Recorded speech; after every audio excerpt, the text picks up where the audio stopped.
Right, so for this deep dive, we're looking at something that is, it's both a strategic masterpiece and a complete moral vacuum. It really is. We are talking about the German objective behind the 1916 Battle of Verdun.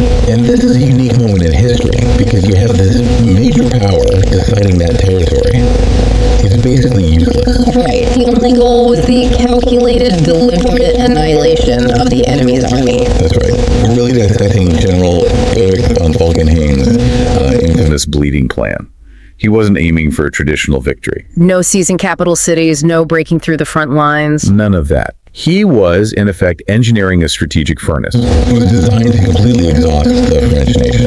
Targeting their manpower force, but also their political will. Exactly. The goal was to force them to the negotiating table. You know, the chilling part of this for me is just the cold mathematical calculus behind it. This wasn't the fog of war. This was design. It was designed. And the only metric that mattered was the casualty ratio. How many French lives could be destroyed for every German life lost? So our mission in this deep dive is really to isolate and understand that distinction. The difference between conventional warfare, where destroying units is a means to an end, like taking territory, And this pure calculated attrition. A strategy design, and this is the famous phrase, to bleed France white. Okay, let's unpack this because there's a central contradiction here. There is.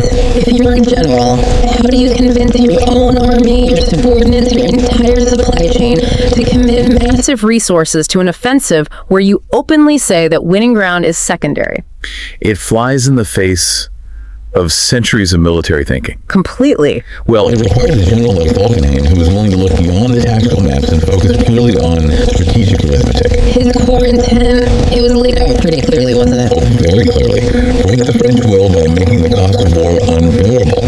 The goal was either political collapse at home or to separate peace with Germany. And territory, in his view, was just a distraction from that main effort. So if they weren't interested in seizing territory, why pick Verdun? I mean, it was a notorious, salient, difficult terrain, historically a tough nut to crack.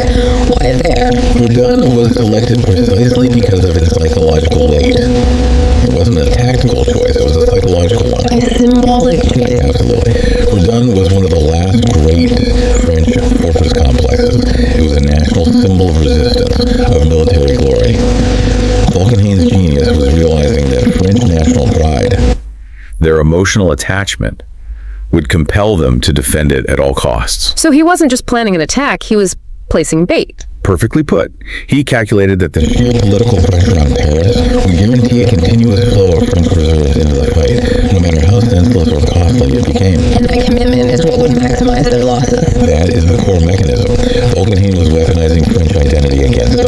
He knew they would funnel men into the Verdun meat grinder until they literally ran out of soldiers. And the blueprint for the strike was laid out in what, late 1915? December 1915, in what we now call the Christmas Memorandum. It was all there in painstaking detail. Let's delve into that blueprint then, because this wasn't just some high-level concept. It was a specific operational instruction for industrial-scale killing. It was. It called for a powerful opening punch, but, and this is the critical part, that punch had to be limited. Limited how? The German forces would seize just the initial key defensive positions. enough ground to force a French response. But the sole purpose of that capture was to provoke massive, immediate French counterattacks. So the attack itself was just the ignition. Exactly. The ignition for the real mechanism. Once those initial positions were taken, German forces were ordered to immediately shift from offense to defense. To dig in and hold prepared positions. This tactical halt was absolutely essential. It allowed them to then unleash overwhelming artillery fire from superior positions. Specifically designed to inflict disproportionate casualties on the French troops who were now advancing into the kill zone. Yes. The German infantry was essentially setting the table, stepping aside, and then letting their massive artillery superiority do the real strategic work. So they turned a defensive posture, just holding ground, into the deadliest offensive weapon. What's fascinating here is that calculated bait-and-switch design. In most battles, artillery supports the advance. Here, the advance supported the artillery. They used their firepower not to move deeper into France, But to turn that captured zone into a permanent, highly destructive kill box. They didn't need to advance rapidly. They just needed to pulverize anything the French sent to try and retake that ground. But to maintain that kind of pulverizing power for months, you need a logistical effort, that is. I mean, it's almost impossible to imagine in 1916. You're right. And the scale of the preparation tells you everything about how committed they were to the strategy. So what are we talking about in terms of hardware? Well, for this one narrow sector, German forces amassed over 1,200 heavy and super heavy guns. That kind of firepower requires a logistical tail that just dwarfs the front lines. It's hard to visualize what that actually means. How do you ensure the flow of ammunition? The thousands and thousands of shells needed every single day never runs dry. They essentially built a dedicated railroad network just for Verdun. To support those 1,200 guns, they built 10 brand new rail lines. 10 new lines. 10 new lines connecting to 20 separate staging stations.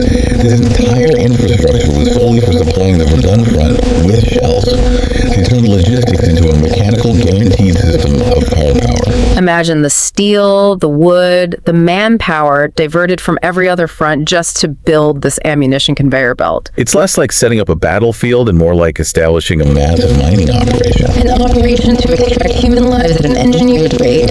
And it wasn't just about the shells, was it? It was also by protecting their own men. Absolutely crucial. The whole strategy hinged on minimizing their own losses to maintain that casualty ratio. So German forces constructed deep, extensive underground shelters, reinforced concrete bunkers. To protect them from the inevitable French counter-barrages. Exactly. It guaranteed that while German artillery kept firing, their own infantry could survive and hold their positions with minimal losses. So you combine the symbolic lore of Verdun, the massive infrastructure, the protected troops, and the sheer artillery concentration. You've turned the Meuse sector into a geometrically perfect killing ground. They created what's called the funnel effect. Every single preparation was calibrated to funnel and pulverize French reserves. Falkenhayn knew the French had to send their men. And the German machine was optimized for one-sided butchery. On paper, it was a flawless, if horrifying, plan. on paper, yeah. But here's where the story gets really interesting. Because the tactical Execution of the battle, it ended up undermining the very strategy Falkenhayn envisioned. The machine broke down because of the people running it. Exactly. The offensive began February 21st, 1916, Crown Prince Wilhelm's Fifth Army. And almost immediately, the plan started to falter. Why? Primarily because the men on the ground couldn't stick to that counterintuitive instruction. Do not conquer. The delusion of intent. I mean, when commanders see success, that impulse to push forward to achieve a tangible victory, it must have been overwhelming. It was. And taking territory in this specific battle was strategic sabotage. Why, though? Why was taking more ground a bad thing? Because taking ground requires infantry. Holding it requires more infantry. Advancing means protecting your flanks. The subordinate commanders, driven by conventional ambition, saw Opportunities to capture iconic sites like Fort Douaumont, and they went for it. they saw an empty fort, they took it. And the moment they committed German troops to occupy and defend those hard-won, often exposed gains, they started taking the French counterfire that Falkenhayn wanted the French to absorb alone. They started using German manpower to defend ground that strategically Falkenhayn didn't even care about. It's the exact opposite of the Attrition plan. Correct. The meticulous design of the killing field was disrupted. Falkenhayn had envisioned this crushing pressure that would destroy French divisions faster than they could be replaced. But the French, under General Philippe Petain, figured out a way to neutralize that. They did. Petain established a system that was an operational masterstroke. You're talking about the Massacre, the sacred way. The sacred way. It was more than just a supply road. It was the lifeline that defeated the core of the German strategy. How did it work? Petain recognized the German goal was to bleed them dry, so his response was systemic rotation. The road was meticulously managed trucks, moving bumper to bumper 204/7 to ensure a continuous flow of supplies and, crucially, fresh troops. So instead of leaving divisions in the meat grinder until they were annihilated, He rotated them them out after just a few weeks. So, while the German logistical system guaranteed an unending supply of shells, the French logistical system guaranteed an unending supply of fresh infantry. It completely changed the calculus. It turned the objective on its head. The French divisions were still being chewed up, yes, but the constant introduction of fresh men meant the German attrition strategy could never achieve that political collapse. And because the German commanders had shifted their own focus to taking territory, Their own need for men increased dramatically. Falkenhayn's plan hinged on the Germans suffering far fewer losses than the French. The moment the German army committed fully to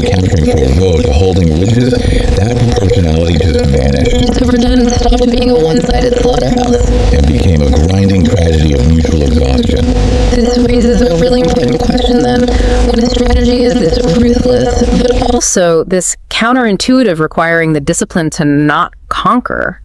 Can human nature resist the lure of taking territory? The operational commander saw success, so they pursued a it. traditional victory, and in doing so, they sabotaged the pure strategic brilliance of their own general staff. so let's synthesize this. We started with Falkenhayn's cold mathematical strategy, built on industrial logistics and exploiting French national symbols. A pretty trap. But it was undone by the tactical reality, where commanders prioritized tangible gains, a fort, a ridge, and in seeking those local victories, they broke the elegant, brutal killing mechanism. That tension between the calculated plan and the messy human desires for measurable victory, that's really the core takeaway here. It is. The Germans spent months preparing the perfect trap, but the failure to execute the core instruction restraint ruined the whole thing. It led not to France's collapse, but to a shared, devastating bloodletting that exhausted both empires. So what does this all mean for you, our listener?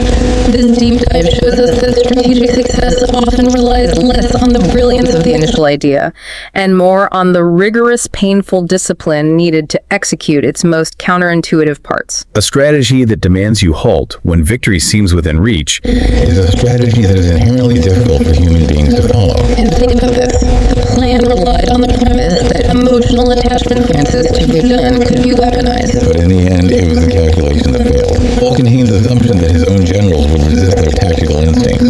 The failure of execution can negate even the most brilliant of designs. So here's a final thought. In any long-term project, how often does success rely on executing the instruction that is the hardest to swallow? The one that feels like stepping back or stopping short when every impulse tells you to push forward. Falkenhayn's order was, essentially, stop advancing when it's most tempting to keep going. And the inability to follow that one instruction cost Germany hundreds of thousands of men and ultimately derailed their entire Western Front strategy for 1916. Welcome back to the deep dive. Today we've got a stack of material on a subject that, while it's rooted in the past, it really defines the very meaning of industrial conflict. It absolutely does. We're cracking open the truth about the Battle of Verdun in 1916, and this was a battle that was not strategically about taking ground, it was about taking lives. Yes. Our mission today is to analyze how this one horrific engagement became the quintessential symbol of grinding attrition in World War I. It truly is the defining battle of that era, and you've hit on the crucial point right away. To even begin to grasp Verdun, you have to understand attrition. Right. It means seeking victory, not through some clever military breakthrough or a brilliant flanking maneuver. It's about systematically grinding down your enemy's manpower and their morale until their army just collapses, until it's exhausted as a functional fighting force. Okay, so let's unpack this. We have to focus on the German decision-making process here because it was chillingly deliberate. It was. I mean, the hope for a quick, decisive victory on the Western Front had completely evaporated by 1915, so the German high command, they had to pivot. Which brings us to the architect of this strategy, German Chief of Staff, Erich von Falkenhayn. Falkenhayn was a cynic, but he was also strategically astute within the context of trench warfare. He knew they couldn't win by mobility anymore, not on the Western Front. So this was a new plan. This was a new plan, and his aim at Verdun was incredibly focused. It wasn't primarily to seize the Territory itself, but to inflict such systematic, inescapable losses on France that they would reach a point of national collapse. He wanted to, and this is his phrase, bleed France white. That phrase just hangs over the entire battle, but why Verdun? Why single out this one particular spot on the French line for such a calculated slaughter? Well, it was a strategic assessment based on history and psychology. Verdun was this massive historic fortress complex. It was a crucial symbol of French resistance on the border, especially since the 1870 Franco-Prussian War. So he knew they'd defend it. He knew they had to defend it. Falkenhayn knew the French general staff would view the loss of Verdun as a catastrophic failure, a national disgrace. They'd be compelled to throw every available resource into its defense, no matter what it cost. So he wasn't looking for a quick victory, he was building a trap. Exactly, a trap. The local geography was perfect for it. Verdun's defenses, they kind of jutted out into the German lines, which made the French supply and relief routes incredibly exposed and restricted. Okay. So Falkenhayn's idea was to launch a limited offensive designed specifically to use overwhelming concentrated artillery fire to turn the area into a slaughterhouse, forcing the French to run headlong into this fire just to save their forts. Wasn't this a massive gamble? Falkenhayn's logic relied entirely on the idea that the German side could inflict disproportionate losses. It did. He had to be able to kill, 2 Frenchmen for every 1 German lost, or the entire strategy just implodes. That's the strategic flaw we see so clearly in hindsight. But in 1916, he believed the odds were in his favor. The initial German attack, starting in February 1916, was preceded by a bombardment that is still one of the most intense concentrations of fire in military history. Shattering the ground. Literally shattering the ground, vaporizing trenches, and overwhelming the few French defenders who were holding that initial line. It was the shock value of that first assault that gave them that quick, devastating success. We often forget that within just a few days of the launch, the Germans captured the massive, supposedly impregnable Fort Douaumont. And the fall of Douaumont was a profound shock to France. A real crisis. And this is where the strategy starts to deviate a little bit from pure attrition. How so?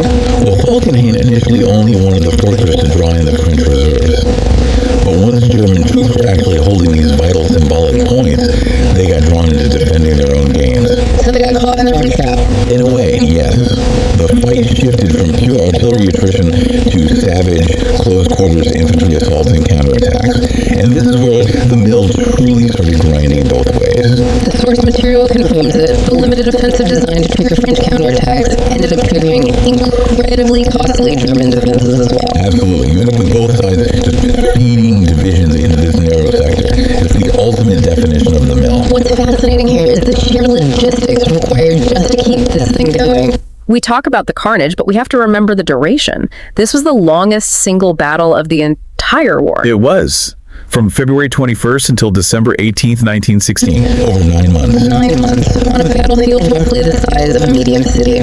That compact sector on the Meuse River Valley is so key because it meant the artillery fire was relentless and concentrated on a scale never seen before. And the conditions for the infantry, they defy description. This was the quintessential war position. This was the brutal reality of 6 lines where defense absolutely dominated offense. The soldiers lived in a landscape that was just pulverized. Completely pulverized, turned into this thick, toxic mud filled with unburied dead and constantly subjected to high explosive and gas shells. When you look at the photographs, it genuinely looks less like Earth and more like a moonscape. It's hard to imagine the psychological toll of fighting in trenches that were constantly collapsing under bombardment. The artillery didn't just kill, it erased. It meant continuous noise, constant fear, and the dehumanizing reality that Every single topographical feature, every hill, every forest, every trench was disputed, attacked, and annihilated multiple times over. It was industrial slaughter on an unimaginable scale. Let's ground this in the numbers now, because the statistics, they really demonstrate the failure of Falkenhayn's strategic calculus. The whole aim was to bleed France white, yet the final figures show the cost was borne almost equally. The cost was astronomical. Standard estimates place French casualties as dead, wounded, and missing somewhere between 370,000 and 400,000. Okay, and the Germans? German casualties are only slightly lower, typically estimated at 330,000 to 350,000. When you look at just the total dead, we're talking roughly 300,000 men. The proportional depletion was mirrored. Which means the attritional mill was functioning, but it was grinding the German army just as efficiently as the French. Exactly. Falkenhayn's assumption that the attackers would somehow suffer less than the desperate defenders proved tragically false for his own troops. Why, though? Why did it fail so badly in that respect? Well, it did, largely because the French were fighting for their home soil, but also because of a crucial difference in how the manpower was managed. And this brings us to the response of the French commander, General Philippe Petain. Petain's organizational genius during the siege is often overlooked, but it was absolutely critical to French endurance, wasn't it? It was. He recognized early on that the challenge wasn't just physical defense, it was psychological survival. So what did he do? His solution was the rotation system.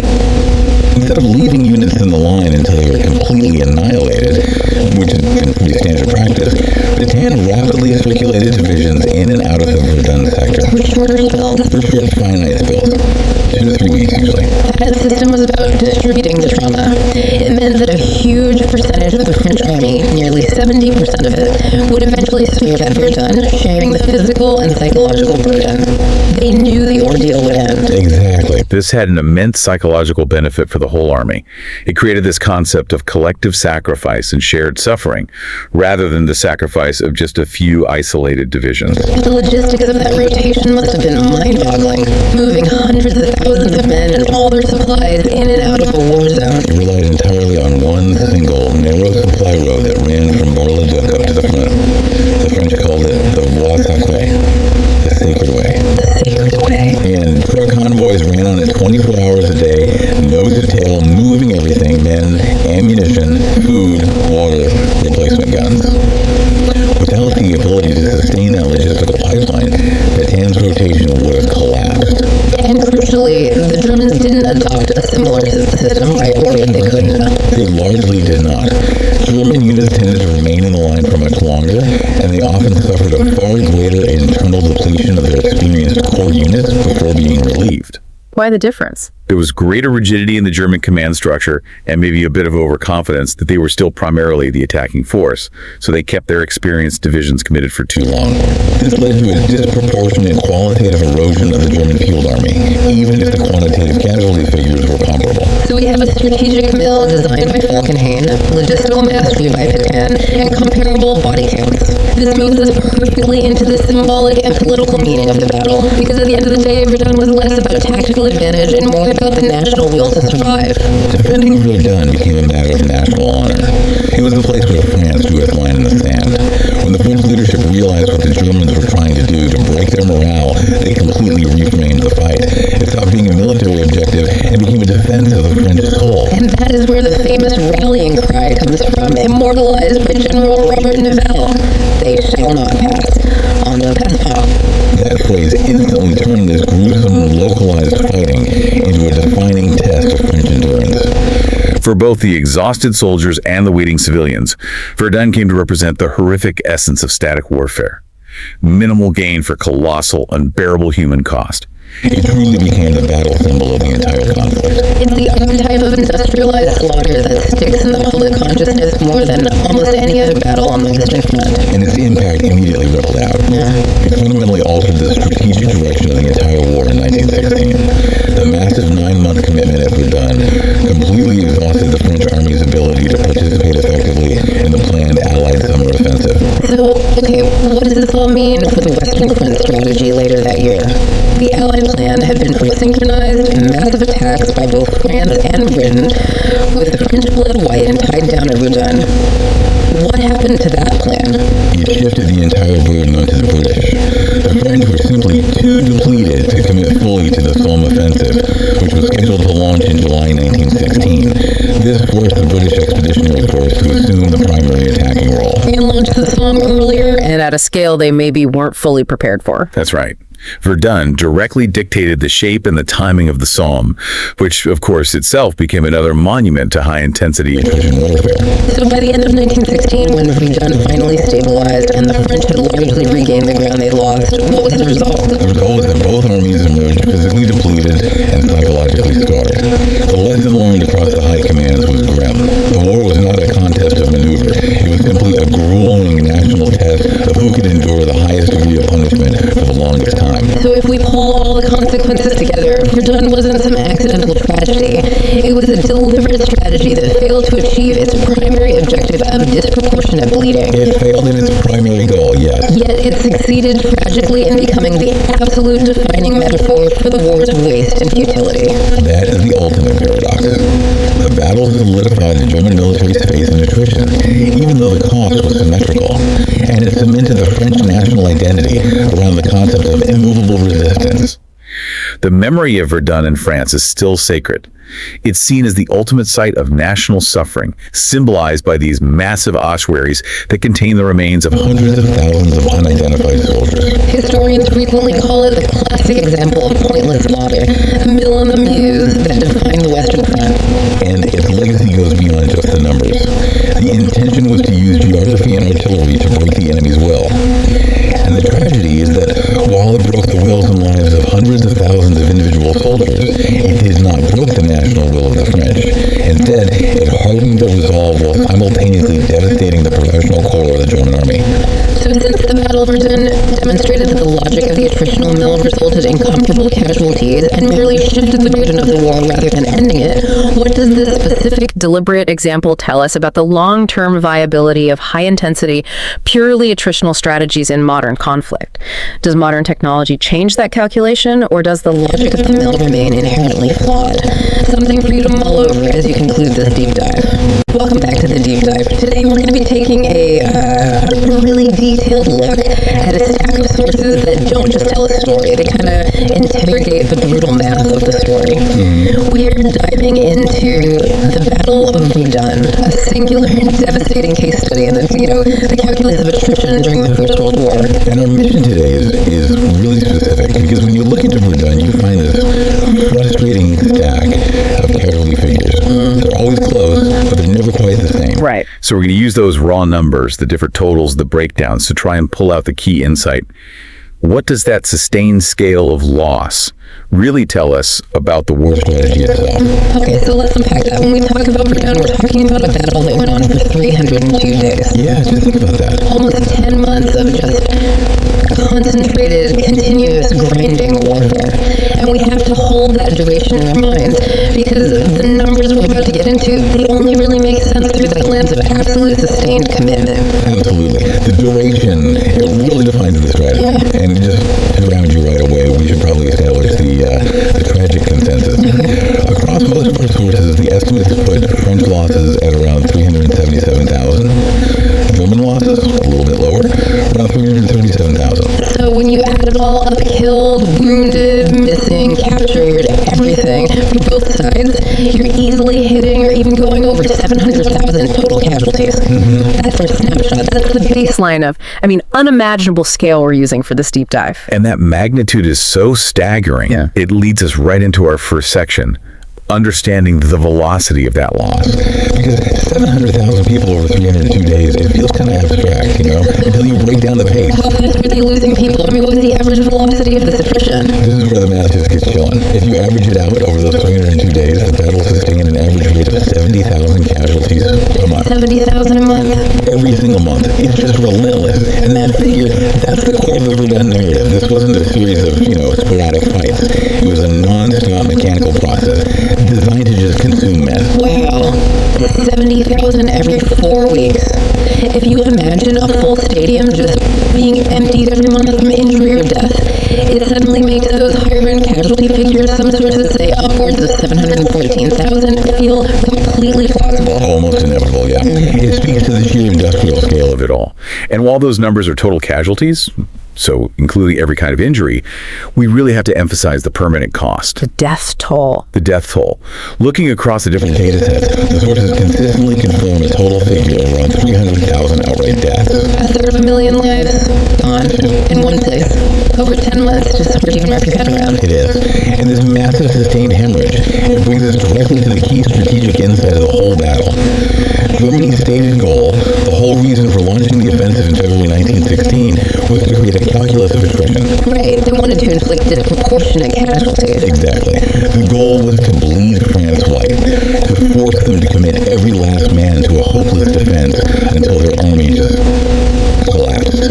But when we look at the numbers we just established, 377,000 French losses versus 337,000 German, the data immediately proves that wrong, doesn't it? It completely refutes it. The whole idea was to get a favorable ratio, maybe 5-to-1 or at least 3-to-1 against the French. The actual outcome was closer to 1.1-to-1. So no German advantage. No. The result wasn't a strategic victory through attrition. The result, proven by these terribly similar figures, was mutual attrition. Both sides just endured these colossal comparable costs. Okay, so if the costs were so mutual, why did it go on for nearly a year? What kept this terrible meat grinder going once it was obvious the strategic goal had failed? That is the critical question, isn't it? Once the battle started, it sort of stopped being about pure military calculation. It became about political and psychological sunk costs. For Germany, they'd committed so much prestige, so much manpower to this goal. To stop them and admitting the whole strategy was a failure. And for France, Verdun was a symbolic national pillar. They just couldn't abandon it no matter the price. So the numbers show a huge military failure, but the duration shows this psychological and political trap that just kept consuming men at that staggering monthly rate. Precisely. And in a way, the French High Command, especially with their famous system of rotating units, the Noria, They basically designed their strategy to sustain that rate. To keep feeding the mill. Yes. They prioritized the survival of the army as an institution over the lives of the individual soldiers. That really sets the stage. But, okay, we've only really talked about the high-level totals. To really get this, we need to look at the detailed spreadsheets. So let's pivot now and get into the specific granular accounts from our sources. Yeah, let's do that. Because when we go beyond the general consensus, we find these really meticulous calculations from historians like Hannes Sievers and Klaus Naumann. They provide the kind of specific data that other historians then use as foundational benchmarks. Okay, let's start with the French specifics from their work. Here in Naumann calculate the French total casualties at a staggering 377,231. That's everyone wounded, captured, missing. And here's where the severity becomes clearer. Within that number, approximately 162,000 men were categorized as either dead or missing. 162,000. And that total figure, the 377,231, it's considered a key benchmark because it was compiled not just from field reports, but often cross-referenced with things like post-war pension and medical claims. That context is vital. This isn't just a number scribbled in a diary. It's the result of exhaustive post-war accounting. Okay, what about the German side? The German total casualties tallied by these same researchers reached approximately 337,000. And the severity for the Germans. So the sources categorize their most severe losses, those permanently out of the fight, at roughly 100,000 dead, severely wounded, or missing. Okay, so you'll notice a slight difference in the definition there. Yes, that's important. The French data often gives a single clear figure for dead or missing. The German accounting historically sometimes lumped severely wounded soldiers, guys who were never expected to return to the front end with the dead and missing, to present a single severe loss figure. I see. So the total numbers are very close, but the Internal definition of who is out of the fight permanently might have been a bit broader on the German side in some of these sources. Precisely. But even with that small definitional creep, the two totals give us this devastatingly clear comparison. French total casualties at 377,231 versus German total casualties at 337,000. we're looking at a difference of roughly 40,000 casualties over 10 months, which is still an enormous number of people, but in the context of over 700,000 total, it's a terrifyingly small gap. It is. And that small gap, despite the horrific scale, it just decisively reinforces the conclusion that the sources keep stressing. The strategic failure of attrition. Germany spent 10 months and hundreds of thousands of lives to bleed France white, and in the end, they bled nearly as much themselves. A sustained, shared bloodbath, not a strategic triumph. Exactly. But this analysis, it leads us right back to that question that always hangs over these big historical numbers. If they're so close, why do different historians have slightly different tallies? Why aren't the numbers exact? Let's move on and tackle that nuance, because understanding why the numbers vary is as important as Knowing the numbers themselves. This is maybe the most crucial takeaway for you as a listener. Understanding the why behind these variations is how you become a really critical consumer of historical stats. And our sources point to three main reasons why these figures always have discrepancies. Okay, let's start with the immediate chaos of the battlefield. What's the first one? Number one is just the practical reality of incomplete records. I mean, imagine Verdun in 1916. The mud, the constant shelling, communication lines just obliterated, officers being killed faster than they could be replaced. How do you accurately, in real time, track the fate of every single soldier? Sounds impossible. It often was. Casualty reporting relied on runners, or maybe damaged telephone lines, or estimates compiled days later at overwhelmed field hospitals. So when the records were finally put together, months or even years later, there were these inevitable gaps. Right. Did that missing platoon die? Were they captured? Did they just desert? All those unknowns become statistical variations. So the battlefield isn't a neat Spreadsheet, that's clear. What's the second, more bureaucratic reason? The second pillar is the differing definitions of casualties. As we touched on a little bit earlier, just defining a casualty is subjective. Well, does a slight wound that sees a soldier back on the line in 48 hours count?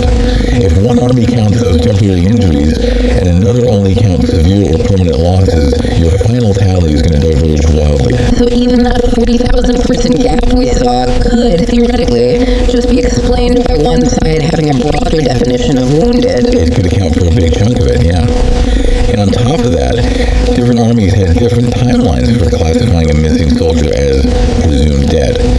That little shift in internal policy, that definitional creep, can change the final numbers by tens of thousands. That makes comparing them incredibly complex. And the final factor, I think, is the one that gives us the most pause, because it suggests the numbers weren't just messy, they were sometimes managed. Indeed. The third pillar is post-war revisions. We know that the final published casualty figures were heavily influenced by official histories compiled years after the war.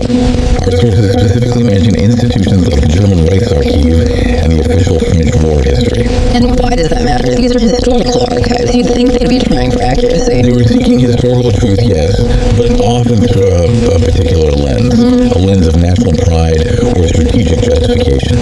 For instance, the German Reichsarchive, compiling the official story years later, might have minimized their own wounded figures to lessen the appearance of failure.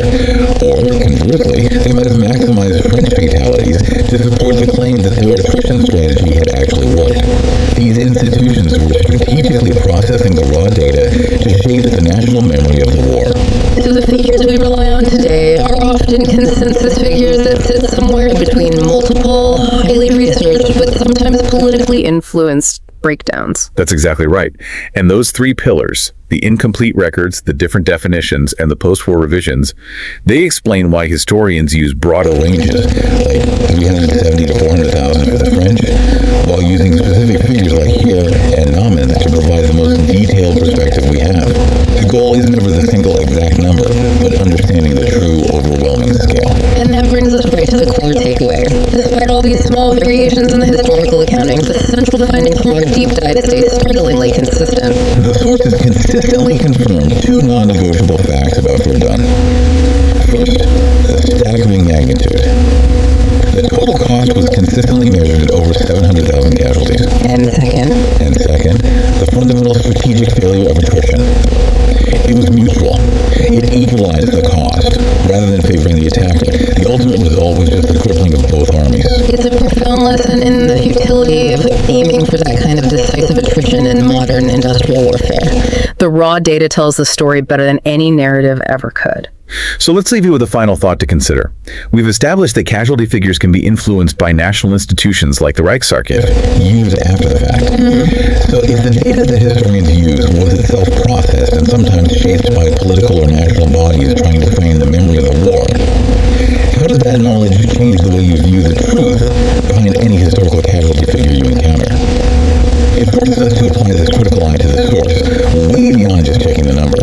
A compelling reminder that every number has a history. That was our deep dive into the brutal calculus of Verdun.